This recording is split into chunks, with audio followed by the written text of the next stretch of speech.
Good morning, student. Today in your English class, we will study about future tense.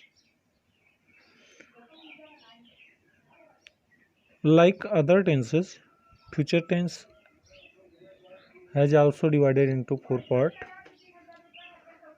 future indefinite, future continuous, future perfect continuous. So, we will study about first tense, future indefinite. That is also called simple future.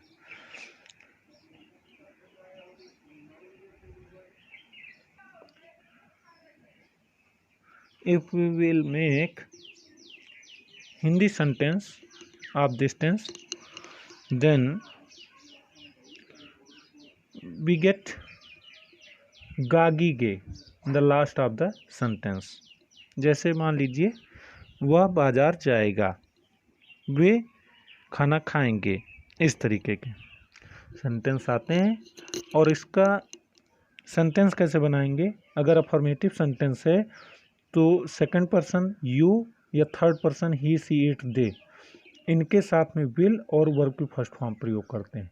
और first person I we के साथ में shall verb की first form, जैसे ही will sell his house, I shall purchase a new car. तो इस तरीके से आपने देखा कि फ्यूचर इंडेफिनिट में सेकंड पर्सन और थर्ड पर्सन के साथ विल का प्रयोग जनरली कर रहे हैं, और फर्स्ट पर्सन के साथ में शैल का प्रयोग कर रहे हैं। इसी तरीके से निगेटिव में हम केवल विल और शैल के बाद में नॉट ऐड कर देते हैं। जैसे my friend will not host dinner this evening. और इधर देख रहे हैं कि we shall not skip the exam. Okay, तो इस तरीके से आपने देखा जो हेल्पिंग वर्ब है विल या शैल, इसके बाद नॉट हम इंक्लूड कर दे रहे हैं। और इंट्रोगेटिव अगर सेंटेंस हो तो इंट्रोगेटिव दो तरह के बनते ही हैं, यस नो टाइप और डब्ल्यू एस टाइप। तो यस नो टाइप में we will write will shall then subject then first form of the verb then object, will she not come in the party, इस तरीके के sentence बनाएंगे। और अगर W S type है तो हम इंट्रोगेटिव वर्ड लिखेंगे सबसे पहले, उसके बाद विल शैल लिखेंगे, फिर सब्जेक्ट और वर्ब की फर्स्ट फॉर्म। जैसे why will you friend not come here, आपका दोस्त यहाँ क्यों नहीं आएगा।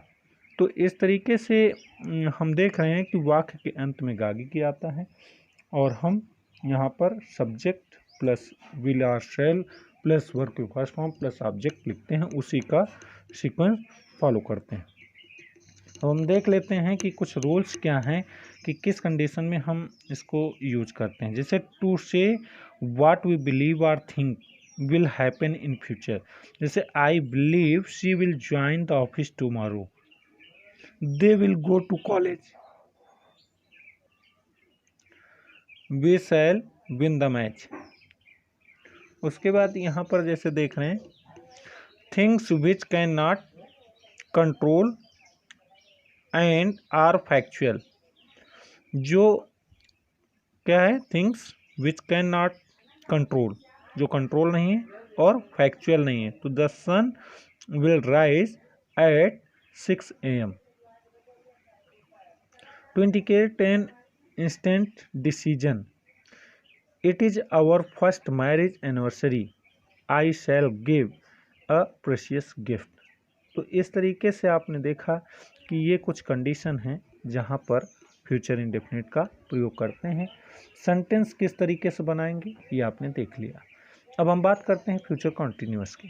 फ्यूचर कॉन्टिन्यूअस में अगर हम हिंदी में सेंटेंस बनाते हैं तो रहेगा, रहेगी, रहेंगे आदि शब्द वाक्य के अंत में आते हैं। और ये रूल्स क्या हैं, इसमें हम सेकंड पर्सन और थर्ड पर्सन के साथ में हम क्या लगाएंगे, विल बी लगाएंगे। और वर्ब की आईएनजी फॉर्म लगाएंगे प्लस ऑब्जेक्ट, और फर्स्ट पर्सन के साथ में शैल भी लगाएंगे और इंक फॉर्म लगा करके ऑब्जेक्ट लगाएंगे। जैसे next year my teacher will be going to China, I shall be teaching my student, I shall be teaching my student. इसी तरीके से अगर हम निगेटिव की बात करें तो निगेटिव सेंटेंस में हम इसी में नॉट केवल इंक्लूड कर देते हैं, कहाँ, शैल बी और विल बी के बीच में। ठीक है, तो यहाँ पर देखिए जैसे ये सब्जेक्ट हो गया, उसके बाद में विल, फिर not, be, first form ING, मतलब they will not be studying in college, in city college, they will not be studying, वे अध्ययन नहीं कर रहे होंगे in city college, I shall not be walking this evening. इसी तरीके से अगर हम इंट्रोगेटिव सेंटेंस बनाते हैं तो इंट्रोगेटिव तो आप ऑलरेडी जान रहे हैं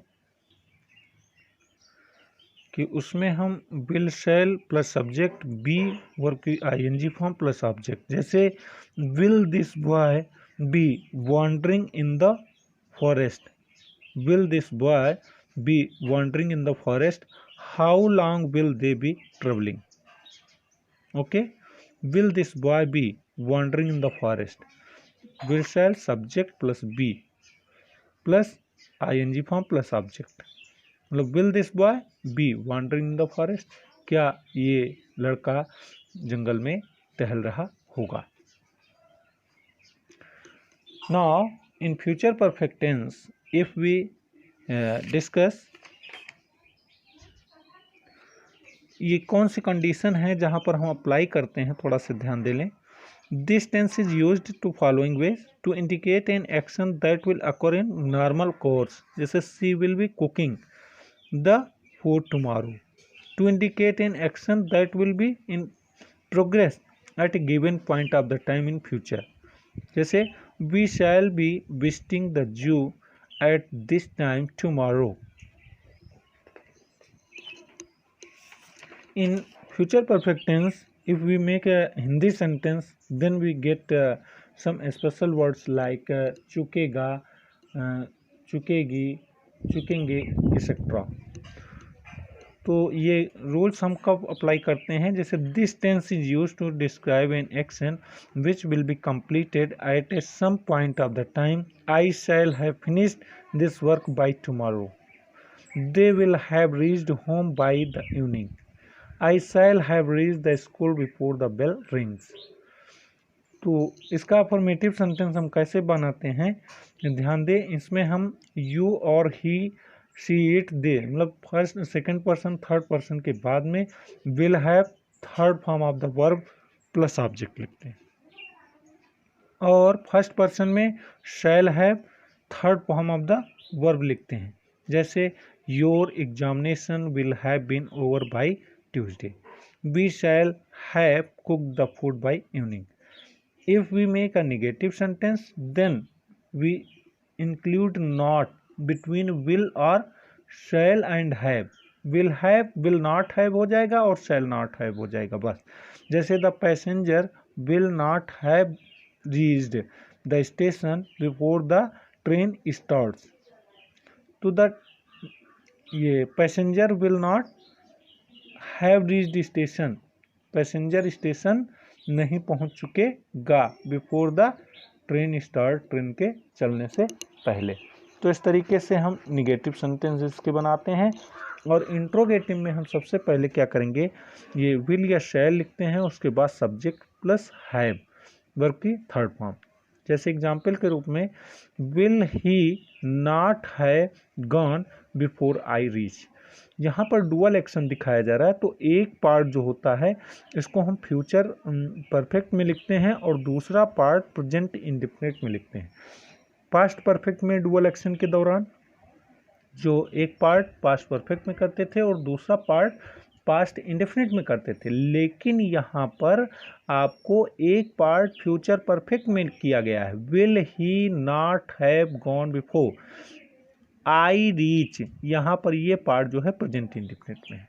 ठीक है, तो क्या ही नॉट हैव गॉन, वो क्या नहीं जा चुकेगा, बिफोर आई रीच, मेरे पहुंचने से पहले।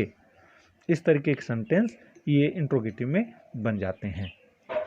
अब आते हैं फ्यूचर परफेक्ट टेंस पर, और इसमें देखते हैं कि क्या विशेष, अगर हम हिंदी में बात करें तो सेंटेंस के अंत में हिंदी में रहेगा, रहेगी, रहेंगे दिया होता है, और एक साथ में समय भी दिया होता है, जैसे वह सुबह से हिंदी पढ़ रहा होगा। ठीक है, तो इस तरीके के सेंटेंस जैसे ही will have been studying Hindi since morning, तो it describes an action that will be in progress over a period of time that will end in the future. ये क्या करता है, डिस्क्राइब करता है इन एक्शन को, that will be in progress over a period of time, एक समय से, और that will end in the future, और जो फ्यूचर में उसका मतलब समापन होगा। तो at noon Anuradha will have been singing song for an hour, तो एट नून दोपहर के समय Anuradha will have been singing, Anuradha गा रही होगी, सॉन्ग फॉर एन और एक घंटे के लिए या एक घंटे तक। ठीक है, तो at noon Anuradha will have been singing song, दोपहर में अनुराधा गीत गा रही होगी, फॉर एन और एक घंटे तक।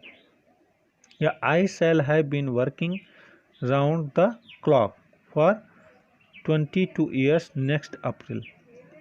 अगर हम निगेटिव की बात करते हैं तो हम सेकंड पर्सन और थर्ड पर्सन के साथ में will have been first form of the verb ING और सिंस फॉर लगा देते हैं। निश्चित समय के लिए सिंस लगाते हैं, अनिश्चित के लिए फॉर लगाते हैं। जैसे, और फर्स्ट पर्सन आई वी के साथ में शैल का प्रयोग करते हैं, have been first form of the verb ING since for etcetera. जैसे एग्जाम्पल के रूप में, by next April we shall have been living for the USA. अगर निगेटिव सेंटेंस की बात करते हैं तो विल नॉट हैव बीन हो जाता है और शैल नॉट हैव बीन हो जाता है, और सेंटेंस उसी तरीके से रहता है, विशेष कोई इसमें चेंजिंग नहीं होती है। जैसे, Mahima will not have been going to Kanpur for a long time, Mahima will not have been, Mahima Kanpur एक लंबे समय से नहीं जा रही होगी। इस तरीके के सेंटेंस इसमें बनते हैं। अगर इंट्रोगेटिव की बात करते हैं तो विल शैल को हम पहले लिखते हैं, फिर सब्जेक्ट लिखते हैं, और उसके बाद have been ING form plus ये सिंस फॉर। तो इस तरीके में हम देखते हैं, जैसे will she have been playing for some times, क्या वह कुछ समय से खेल रही होगी। या why will you not have been going to school since 8 o'clock, आप 8 बजे से स्कूल क्यों नहीं जा रहे होगे। तो इस तरीके से आप देख रहे हैं कि ये फ्यूचर परफेक्ट कॉन्टिन्यूअस के ऐसे सेंटेंस बन रहे हैं। तो in this way we have completed all 3 tenses and all 4 parts of each tenses, but you have to study and you have to try yourself, make some sentences and try to convert them Hindi to English. Especially you have to cover present tense and past tense too. In story writing you will need of future past tense, so you should make at least some sentences in every tense and try to translate them. Okay.